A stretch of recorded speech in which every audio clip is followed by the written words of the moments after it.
2008 সালে এনটিভির music ইউফোনি live অনুষ্ঠানের মাধ্যমে উপস্থাপনা শুরু করেছিলেন আমরিন। মাঝখানে ব্যবসার কাজে কিছুদিন অনিয়মিত ছিলেন মিডিয়া থেকে, তবে এখন নিয়মিত তিনি আবার।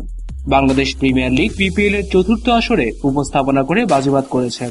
বিপিএল এর তৃতীয় আসরেও তিনি ছিলেন, তবে এবার নিজেই নিজেকে ছাড়িয়ে গেছেন।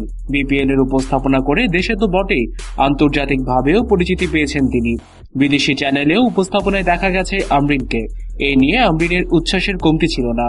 এখন বেশ কিছু টেলিভিশন চ্যানেলে আমরিনের উপস্থাপনায় অনুষ্ঠান প্রচারিত হচ্ছে। এর মধ্যে আমরিনের প্রিয় চলচ্চিত্র বিষয়ক অনুষ্ঠান সিনেমা এক্সপ্রেস। বললেন, চলচ্চিত্র আমি অনেক পছন্দ করি। আমাদের দেশের চলচ্চিত্রের আলাদা ঐতিহ্য রয়েছে। মাঝখানে চলচ্চিত্রের অবস্থা খারাপ হলেও এখন আবার এগিয়ে চলছে। চলচ্চিত্রে অভিনয় করার অনেক প্রস্তাবও আমি পেয়েছি, তবে শাকিব খানের সঙ্গে অভিনয়ের সুযোগ পেলে হাতছাড়া করব না। এক বাক্যে হ্যাঁ বলে দেব।